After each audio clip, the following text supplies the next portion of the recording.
Buddy, this is Raul Ramirez of the Catch Wrestling Alliance, where together here in this channel, this like especially our YouTube channel, our website, everything, we help you to elevate your grappling, and together we keep real wrestling alive. Thank you very much for joining me, wherever you get your podcasts or on our YouTube channel. Um, so, try to make it convenient to everybody. So recently in the United States, actually, I think it just finished, but we had Latino Hispanic Heritage Month. It's kind of weird because it was like in the middle of 2 months, so like it didn't start anyway. But um, so I don't really know the origins of that month or like why it's like the way it is or whatever. But um, anyway, it doesn't matter. But I wanted to kind of talk about um, something that's really popular. Especially, I'm in Southern California. All the entirety of like the U.S. Southwest and into Mexico, right? The Mexican style of professional wrestling is very popular. It's called Lucha Libre. We even have here in Los Angeles, we have Lucha Libre events and stuff. So they become like really fun, popular events. So I think a lot of people they might have seen Lucha Libre, where it's usually some masked wrestler, and it's really associated with Mexican culture. And truly, it is a big part of Mexican culture with regards to having a masked wrestler.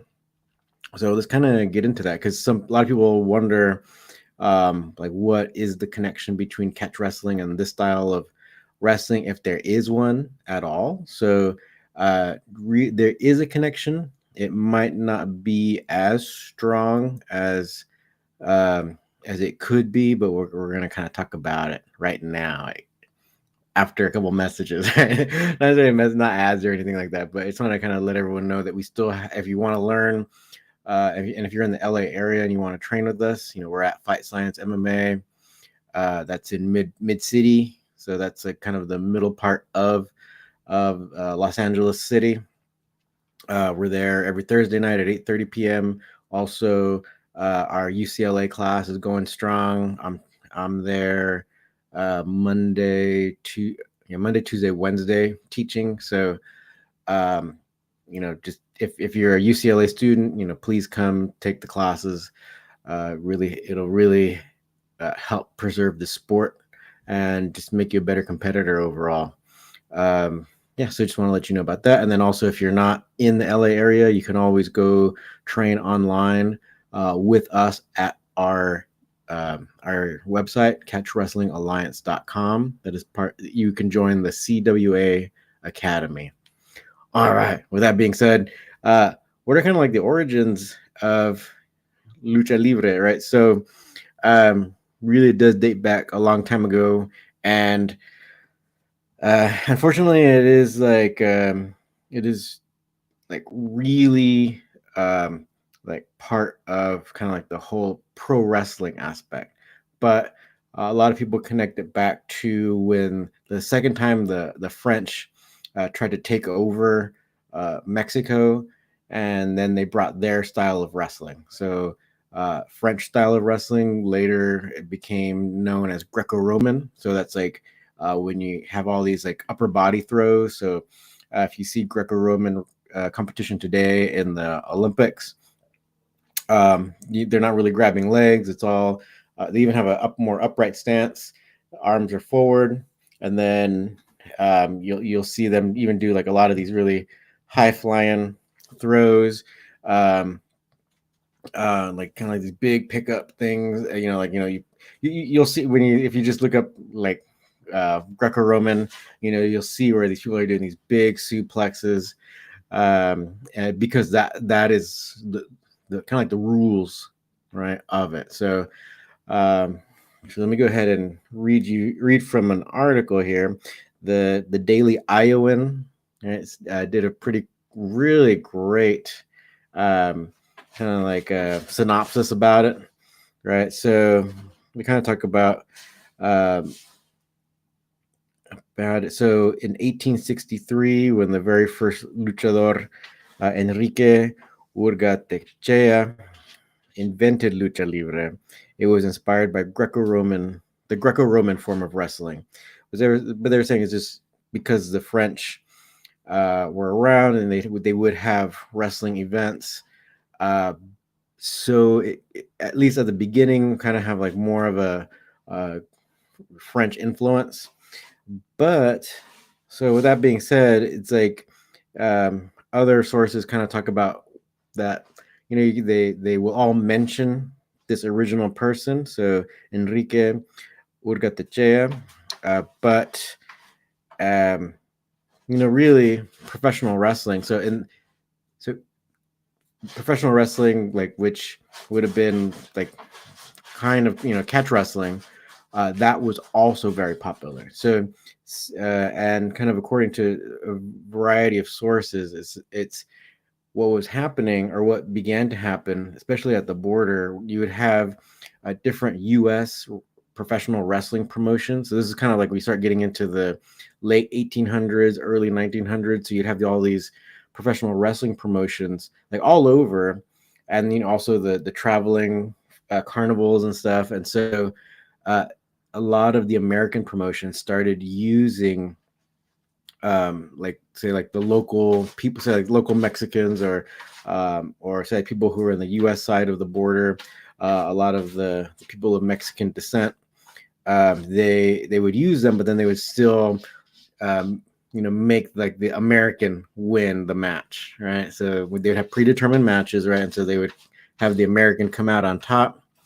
But then ultimately later, what would happen is that the basically Mexican owned organizations started to spring up because they wanted to have their own thing. And then it wasn't like until decades later that the whole thing about like the masks and stuff started coming out. So it was actually, and the mask stuff really started, yeah, in 1933 with the first luchador. It was actually like I believe he was a Irish person, and he called himself El Ciclón McKee, and he wanted to kind of change or kind of have like supposedly he wasn't really popular, and then he wanted to try to do something different, so he asked for a mask to be made, and then it seemed to go over really well when he competed in a mask. So then it still took some time after that before you get like a lot more people wearing masks. But still today you don't you'll have some competitors or some lucha libre competitors where they don't wear masks or whatever, because there's all these different styles, all different types of people doing it. But it ultimately became a thing where the Mexican people kind of made it their own. So because they already had a wide like kind of like they have a strong culture, so then it has a mix of different influences.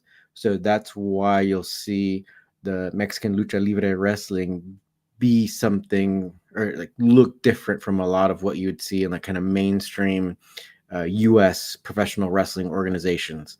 And same thing with like Japan and stuff like that. But like trying to talk about the whole catch wrestling aspect, well, I would say it's not as strong because the Mexican organizations really took most of the influence, not even like so much from the Greco-Roman wrestling, but from the professional like the predetermined wrestling that was popular, right? So it wasn't necessarily like people were learning like authentic, like pure catch wrestling where it was like purely competitive all the time. I'm sure just like how a lot of people kind of like they like to argue that like, oh well, like a lot of pro wrestlers learned authentic catch wrestling through their professional wrestling training. While that might kind of be the case, I mean, if you look at a lot of the pro wrestling schools nowadays, it's just not the case, right? They're there to learn pro wrestling. So that what that means is that These people are being trained to work together, to coordinate with another person, to do a lot of these really acrobatic moves, right? So Lucha Libre in particular, they really love to have a lot of these high flying stunts. So that takes a lot of training, a lot of precision, right? So these people, these athletes are working together to do that more so than to learn authentic catch can wrestling, where it's like a purely competitive match, right? So that's where it's like the connection kind of like doesn't go, or doesn't, like, kind of weakens a little bit, right? But it isn't necessarily like completely weak. And I want to kind of say, because like we know that a lot of the pro wrestling moves have their origin, or at least like the basis of a lot of these moves come from a legit, like a real move, right? A real wrestling move, right? And so then they learn kind of like that kind of impression of a move, and then together with their partners, they work a whole sequence, and so that it looked really cool. It's really exciting. I mean, like I was at a Lucha Libre event actually earlier this year. Yeah, it's really fun. It's really funny, right? Because they really they really get the story going. They really try to make everything just really fun. Like they really want everyone to have a great time. So you have some really great stunts. You also have some funny story stuff. So it's just really entertaining. But with that being said, then with regards to the whole kind of the idea of pro wrestling having like the impression of a real move, that is why, say, like I might as well bring it up, because so they're talking about lucha, and then even on the if you see on our YouTube channel, the thumbnail image for this live stream here has an image of a comic book that I was the fight coordinator for. So here's the comic book. It's called, I don't know if you're familiar with this, like from last year. This comic book came out. It's called Milagro, Héroe de las Calles. This came out last year. It's crazy. It's like already going to be a year that it's been out, I believe. And so let me go and pull it up. Let's see, where are the credits? Oh yeah, right back here. So I was like the consultant on the, as you can see here. Very special thanks to Raul Ramirez and the Catch Wrestling Alliance for fight consultation. So we would work out. If you want to check this out, you can go to Ross Radke's. So I'll see if you can see Ross Radke's website. Hopefully you can see that. And if you want to get a copy, I think they also have digital copies now. It's really it's fantastic. It's really well, it's all professionally done. It's like very, the story is by Guillermo, and a lot of these, it's great imagery, and so this is about a luchador who ultimately has to help save the local town, or the local city that he's in. So the fights, there are many fights that are real fights. So he uses his lucha libre / catch wrestling to fight against like the bad guys who are harassing his local town. So that is why, like, say someone like me who I don't really, I know plenty of pro wrestlers. I've learned some techniques from them, but I'm not a pro wrestler. I don't spend time training at their gyms, doing what they do. So I wouldn't consider myself a pro wrestler, but this is why I can be the fight consultant for something that has a lot to do with like lucha libre or even professional wrestling, because like the all professional wrestling has like that impression of the real technique, right? So that's how it works. Like that's how like catch wrestling still kind of has really ultimately it's like the big influence, but it kind of got distilled over the decades, really. And so but the impression still remains. So hopefully that kind of makes sense. Let's go ahead and get to some of your questions. So, some of your comments. Necro Eric 420.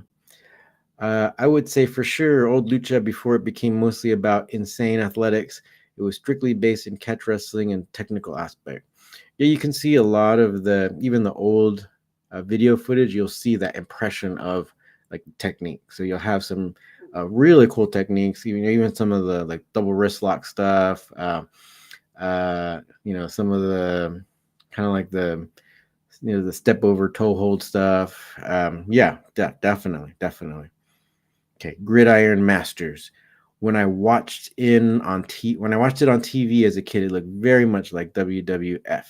Yes. So, because they've, well, actually, like a lot of the Lucha Libre has been around longer, right, than WWF, or at least like, definitely older than Vince McMahon or whatever. But you can see, since like the professional wrestling and just by itself has been popular for the longest time. So professional wrestling in all these different countries, we're always growing, and then kind of like the Mexican Lucha Libre still developed kind of like its own kind of flair or flavor or kind of like look, even though, again, you can kind of see how it's like the catch wrestling, like the overall catch wrestling kind of had that major kind of impression on it. So that's why it would still, like how you're saying, you could still think it looked very much like WWF or what WWE nowadays, right? Gridiron Masters. It was better when I went to a local arena in Guadalajara. Yeah, oh yeah, I bet. Of course, you definitely get like the hardcore fans there, and so you get also like not only the action of the events, you get the crowd really into it, who know a lot of the wrestlers, so they know a lot of the backstory, are they really emotionally involved, but plus like just being in Mexico and all the great food, and especially a city like Guadalajara, very, very considered one of the most beautiful cities, right? So I'm sure just like the environment, the food, the smells, all that stuff, the beauty of the city and all that, right? Gridiron Masters. I've never seen so many cussing children, right? All the wrestling fans, maybe, I guess, or just all over, right? Or I don't know, but yeah, I'm sure all that stuff, all those layers added to the experience, right, of watching pro wrestling in Mexico. So that's kind of what I kind of wanted to touch on, that because sometimes every once in a while it comes up, but more so even like the Brazilian luta, right? The luta libre, and actually it's kind of talk about the word, right? Um, Lucha libre. So catch as catch can, ultimately in like the Romance languages, so like the Spanish, the French, the Portuguese, all that. A lot of it was easily called lucha libre, so kind of more of a free fighting. And then as the Olympics, so the Olympics took like the two of the most popular wrestling styles in the world into the Olympics when they started doing it again. So they took French wrestling and named it Greco-Roman, and then they took catch as catch can, and then they named it amateur catch as catch can. So but over the years, they added more and more rules. Of course, instantly, even before they had competition, none of the submission holds were there. They were automatically barred. And then, over the decades, the time limit for each match, got shorter and shorter and shorter. And then, have all these points and, a lot more rules of what you can and cannot do. So that just changed over time. But in the meantime, all the Romance languages were calling that lucha libre, or their form of, like luta, or what, however it's said in the other languages. So just over time, then, since Also became kind of probably even easier to just say, and so then that just translates to freestyle in English. So then the name just stuck. So freestyle wrestling. Yeah. All right, Thomas. Wow, I didn't know Greco-Roman was French. Yeah. Yep. So yeah, that's kind of how it came about. And then because yeah, they kind of want to create this idea or this they said they wanted to pay homage to the Greeks and the Romans. So then that style they just kind of renamed it. Right. They didn't rename catch wrestling. It's kind of funny. It'd probably be a shorter name because catch is catch can wrestling, and then they called it amateur catch is catch can wrestling. So it's like a very long name. So but anyway, that eventually got shortened to freestyle. So yeah, they kind of wanted to kind of like, or at least have this kind of Greek Roman kind of callback, right? Since they wanted to do the Olympics again. There's a really good article about the Olympic origins of, or not origins, but I mean the catch wrestling origins of freestyle wrestling. I got to probably share it on our social media. We shared it when it first came out, like several years ago. But a really good reporter, I think from Bloody Elbow, wrote one. Oh, I forgot his name. He covered our first catch wrestling event that was held here in at UCLA in Los Angeles. He did a story about that where he kind of where you can read more about the details and how the event took place and who won and all that. So he has all the details in his article. Maybe we'll just probably share it on, or you can do a Google search, but maybe we'll just share it again on our like Facebook page or our Twitter or whatever. Um, yeah. So like I want to say that like, oh yeah, catch wrestling is like the origin of like everything, but ultimately, especially since you see like you can kind of look at the dates. So kind of like how wrestling historian, like our friend Mike Chapman, he kind of almost gives like a clear date where almost every professional wrestling match became predetermined, and it was, I think he was even saying it's definitely very early on, so like around like 1919, I believe he said.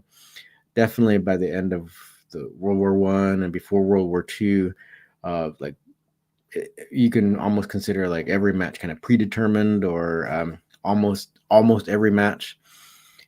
So then you'll see how it's like a lot of the Mexican federations of professional wrestling. I mean, they started growing around that time, so they were definitely influenced not necessarily by the authentic straight up catch can. They were more influenced by the pro wrestling. So I wish the connection could be stronger, right? But it's not. It's more, the stronger connection would be to the pro wrestling that was seen in all the different venues around the United States and the border cities and stuff, and then with the traveling shows and stuff for like the. So I think in some, maybe you can kind of you can argue where it's like, well, if they did some real submissions in like these traveling shows, like the where they would try to make it where like someone would pay money to see if they can last so many minutes or so many rounds with somebody, like a real wrestler. So in those contests, sometimes they can use some real holds like the double wrist lock and stuff. Um, so you can see that influence, but I wouldn't think that smaller thing would be as big of an influence as like the huge influence of professional wrestling. Oh, hey, Guillermo. So the author, the person who, yeah, the author, right? The person who wrote the story um, of Milagro, right? Just came on, and yeah. So I just saw this. Thanks for the plug. All right. Well, thanks for jumping on and commenting. I don't know if if you took off already or not, but feel free to make some more comments, because basically we're talking about how um, the there's more of a pro wrestling connection to Mexican wrestling than like catch wrestling. But catch wrestling, since it was such a huge influence on professional wrestling, that's why you see a lot of the moves, like a lot of the moves in pro wrestling, they'll have like a real life counterpart of a technique. So that's why, say, like someone like me can help out someone like you who's working on how to make this character do real fights using the like the real versions of these moves. And yeah, so let me know if you're still on there. You can kind of give your thoughts or just let me know. But um, with that being said, yeah, in the comic book, you can see how there's a lot of really cool moves, like a lot of really cool fights um, in it, like in the comic book.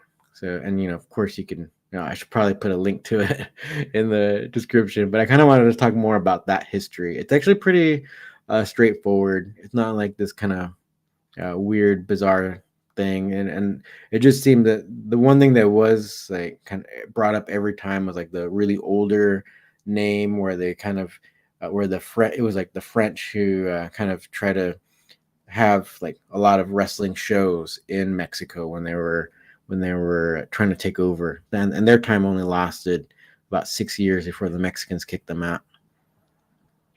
But then the whole idea of like the pro wrestling that continued, so that remained popular. Fights were still popular, and then say like even like around the early 1900s, like boxing and like fighting's always been popular for humans, right?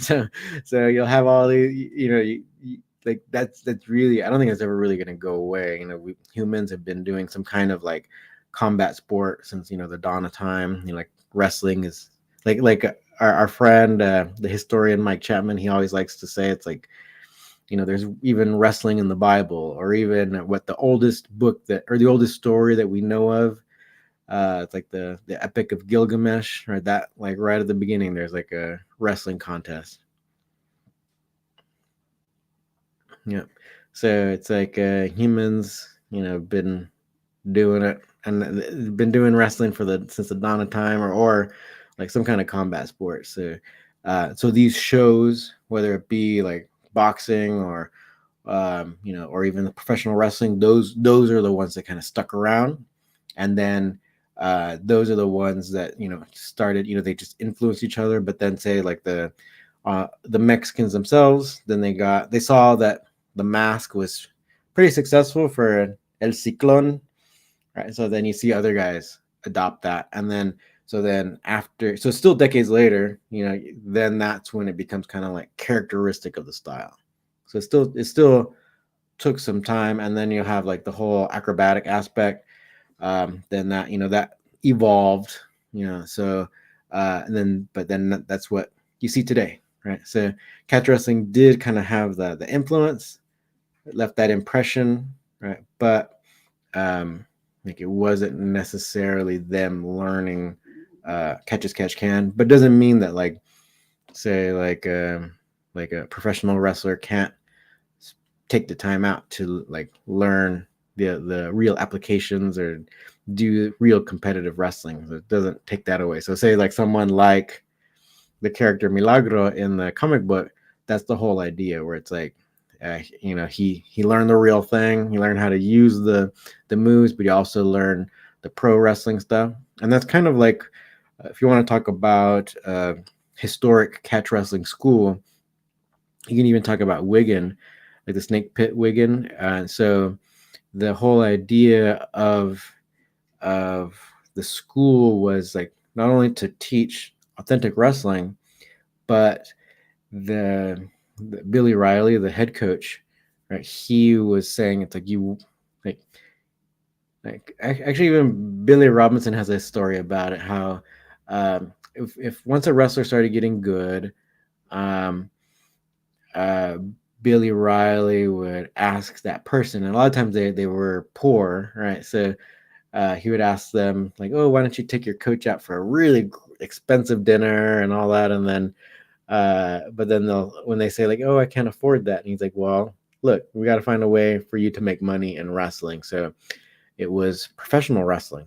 So the Snake Pit and Wigan had They didn't only teach like catch wrestling, they also taught professional wrestling so that these guys could make a living, right? And then the other thing was that just to add a side note is that Billy Riley also uh, like encouraged his wrestlers to also learn a vocation. So if and when like they retired from professional wrestling, or like it didn't work out or something happened, right? So they can have something to fall back onto so that they can still make money, right? So they can still be taken care of, right? All right, we have a question from Guillermo. Did regional styles in Mexico also influence lucha libre? Were there particular regions in Mexico that were big on wrestling? So, according to like a lot of the sources that I saw and read about, it seemed like a lot of the stuff. So, of course, you have like the whole French thing where they were doing like some wrestling shows, and so then that would have been, like all over even more southern Mexico. But then when you get to like the pro wrestling, it did seem like more like northern, where it's like you have like a lot of these border cities where it's like the U.S. organizations were using Mexicans in the shows, but then having the American person win. So then um, you have then the Mexicans kind of like, well, why don't we have our own thing, right? So it seems like there was a lot of stuff at the border between the United States and Mexico. But then, of course, it spread all, like the popularity is like it's huge. So you can see shows all over southern United States. I even saw there's like a Lucha Libre like in England and all that. So, um, but yeah, you can see different regional influences.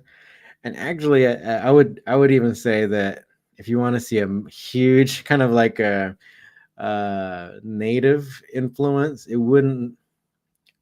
Well, you might be able to see some of the aspects of, say, like native culture and native Mexican culture in lucha, but I think where you would see it the most is actually not in Mexico. It would be in South America, in Peru, where you have the native women who actually really adopted professional wrestling into their pastime in a way. So, um, and so then they don't even call it lucha libre there. So the women wear their traditional dresses, but I think their traditional dresses are actually more like Western style dresses.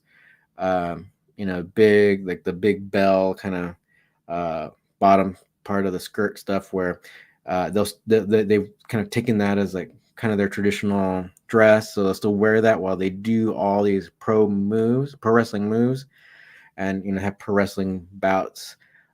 So instead of calling it lucha libre, so since the original name, and they got it from when the British were there, I guess, like according to what I understand is like, so the British were there doing mining, and then of course they brought their professional wrestling shows and whatnot. So, and the style they were calling it, catch as catch can. So then the native women called it cachican.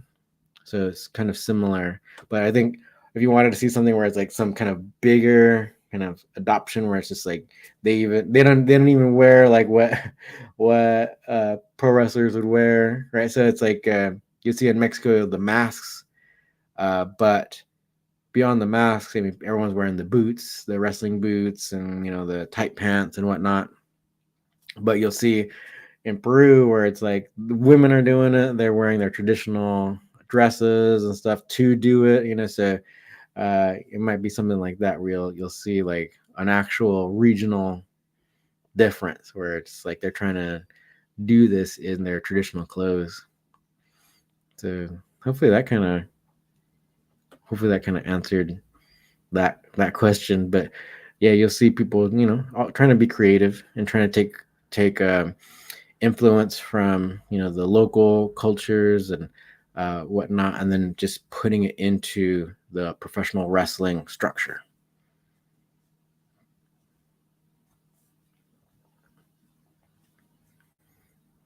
Yeah, so I probably should have brought that up, but since I want to kind of keep the focus on. Well, I'm glad we got a chance to bring it up, because I think that's so interesting.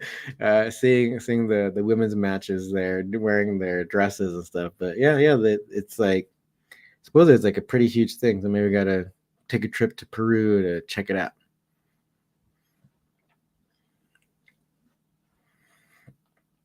All right, Alex 702. Yeah, we've gone over 10,000 subscribers on this channel. So thank everyone for subscribing. Might as well take this time. Yeah. So yeah, I guess now YouTube kind of made it where it's like all the subscriber counts have to be shown. So there, and so I might as well take the time to thank everyone for subscribing. We should be able to get more longer form content. I know, like, a lot of our technique videos, they're not like too long, maybe just a few minutes, but we'll try to put a few more. We'll try to start getting more of those out there also. So if anybody has any like requests or anything, let us know. I do want. So I mentioned this the last live stream. Um, for people who are members of the CWA Academy, feel free to ask questions, and then maybe we'll try to do a monthly video answering your questions. But like basically we're gonna just try to add more longer videos. I know we've been kind of doing a lot because we have a lot of footage, right? So I've been cutting it up into short videos. So I know we've been putting out a lot of shorts. So we'll try to put out more like longer videos now that the schedule and all that stuff with. So basically, it happened to be with the gym. The gyms have been really busy, especially now that like the COVID restrictions are pretty much like all gone. So just finding time to where the gym's kind of empty is like been kind of tough. So but everything's kind of smoothing out. So we'll try to get more longer videos. So feel free to ask like what you want to see, what you want us to kind of go over. I know the professional sumo wrestling competition just ended in Japan, actually maybe a couple weeks ago. But there were like 2 or 3 really cool takedowns that happened in that last tournament. I personally want to talk about that. So where you show you how to do the takedown and then how to follow through in a catch wrestling way. Since sumo, like once you get the takedown at the match, you've won the match, right? If you get the takedown. But since we all know catch wrestling is not like that, I'd want to kind of show how to get that takedown and then show you how to at least get a pin or how you follow through basically in a catch wrestling way. So yeah, we'll keep on going. All right. Okay, so hopefully you kind of explain the connection. I wish it could have been stronger between catch wrestling and lucha. All right, Noah. Hey, hopefully you can come back. So Noah just commented and like he needs a round of applause, right? He drove from Texas, right, to come train in LA. So like we also have people driving, from really far away to come train. So you don't have an excuse, right? If you're thinking about it, just come on over. Yeah. So yeah, I think, but yeah, going back to Noah's comment, yeah, sumo catch, I dig it. Yeah, no, I think it's good because I like sumo. It's like so fast paced, so you gotta get that takedown really quick, or you can win by pushing them out of the ring or making them uh, uh, you get a snap down or whatever. Just as long as you get them to touch the ground and with any part of their body besides the bottom of their feet, you win. So I kind of like that. It's like a super fast pace, and then show you how you can kind of get a fast takedown and how to follow through. Guillermo. It did, thanks. Mexican athletes have always done well at lighter weight classes in boxing and are starting to make waves in MMA. Very true. We have the woman. Speaking of women, was it Irene Aldana? Right, I think she's doing really well in UFC, right? And she had actually maybe we can kind of maybe not on this channel, but she had a really cool like up kick kind of thing where she got taken down by her last opponent and she ended up like getting the heel like hitting her opponent right in the side of the rib, right, knocked all the wind out of her, and won that way. And then like the day after, she was saying like, I didn't do an up kick, right? Because that's what they, it's just like the general term for that. And so, but she was saying, I didn't do an up kick, I did an axe kick, right? So I think that's something to kind of talk about, where it's like she took the time to just say like, no, man, I did a specific technique.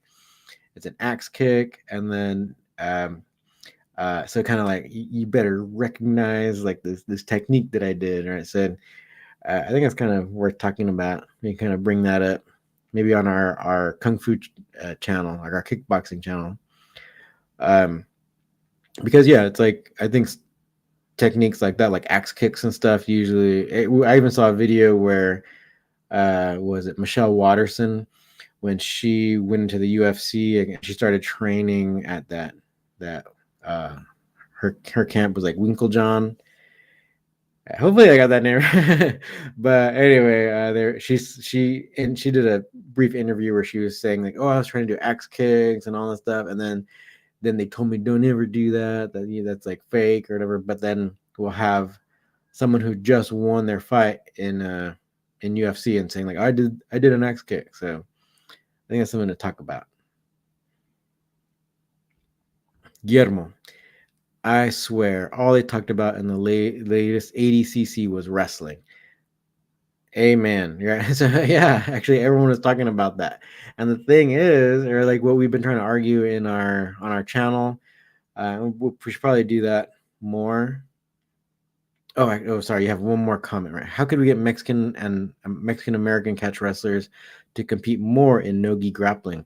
Yes, I think that's something that really should be done. And so, going back to what I was saying, it's like, so yeah, like we've been arguing for the longest time on this channel that catch wrestling is what's going to give you a bigger advantage than just amateur wrestling, because amateur wrestling, since decades ago, they made all the submission holds illegal. So then a lot of times the person who has a stronger background in amateur wrestling will get submitted, right? And then you'll see Flow Grappling, right? They've had several events where they paid the like a really popular amateur wrestler to do a no-gi match with a really popular no-gi competitor, and it's like the no-gi people, they won every time. So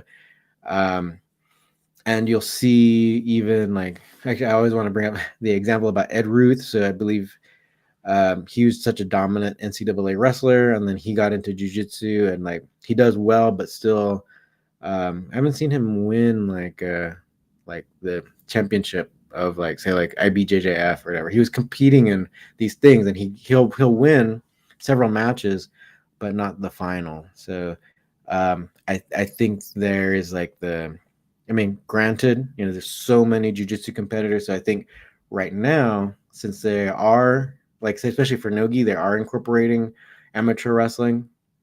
It's gonna get it's even more competitive. I think the qual or at least like the skill level is gonna be high, right?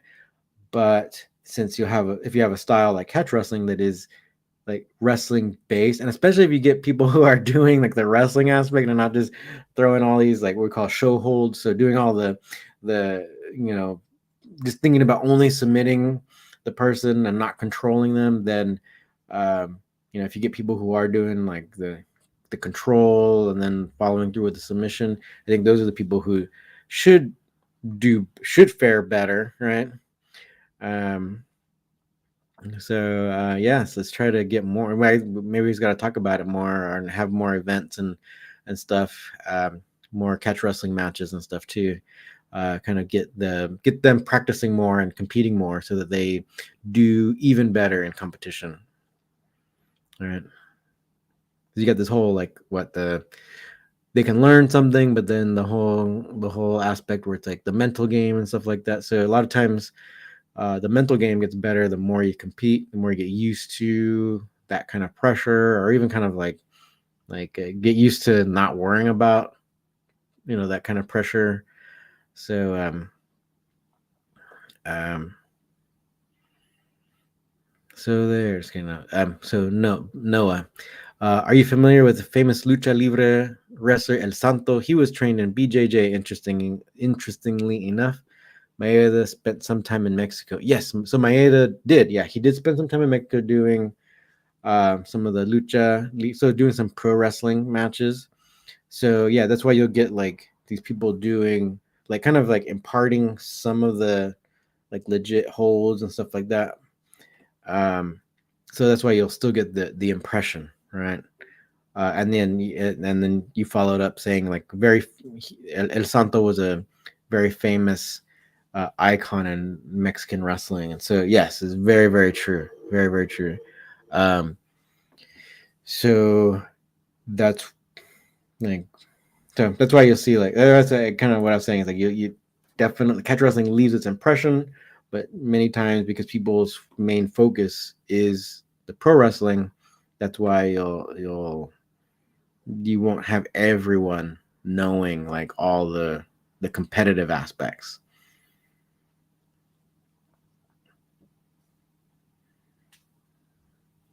All right. Okay, cool. So hopefully we answered everyone's questions. Yeah, feel free to keep them coming or whatever, or everyone's comments and stuff.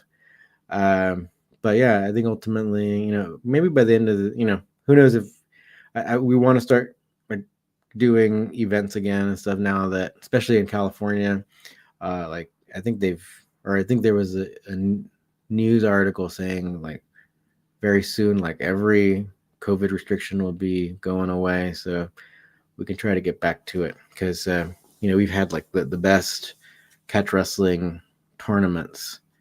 So let's get back to it. And then so you can just continue showing people how exciting um, catch as catch can wrestling is. Noah, awesome. Mexico has a great pro wrestling thing. I'm sure they have some hidden catch gym somewhere. Yeah, that'd be great. That'd be great. Noah would love to compete. All right. Let me see. Are we connected on? Oh, if are we friends on Instagram? That I think when you met, I think we were. I think we. But yeah, just send me a message, please. Yeah, send me a direct message. All right.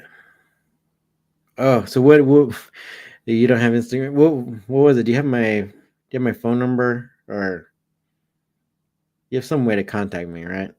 Please send me a text message if you have my phone number. Oh, my cat wants to say hello.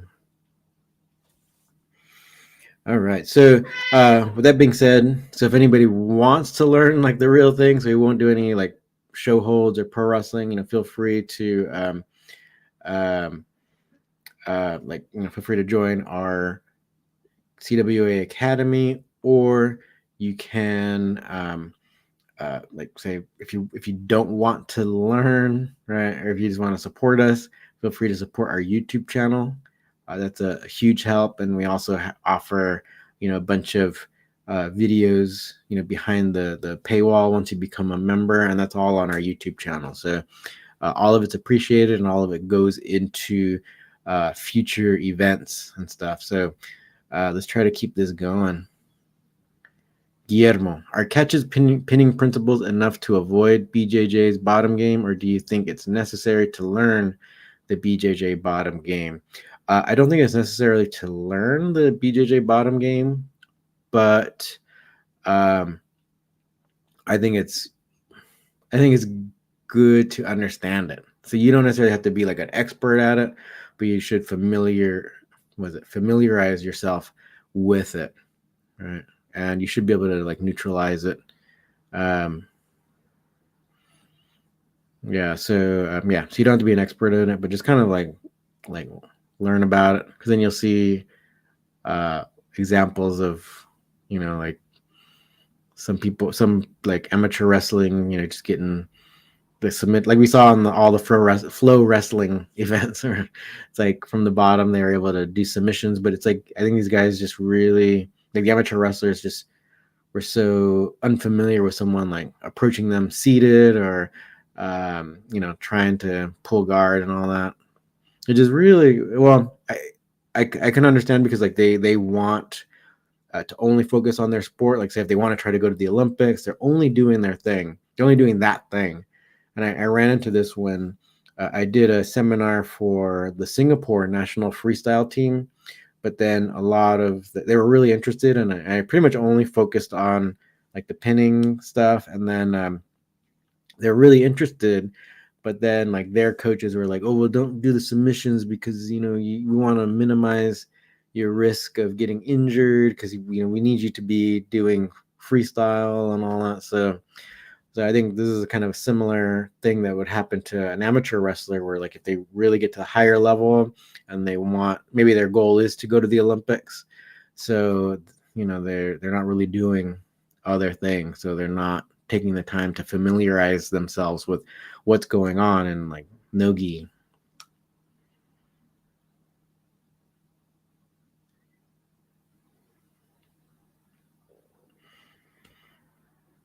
Yeah. So uh Noah, yeah, if I get a competition going, you'll come out. So still contact me because I want your contact info.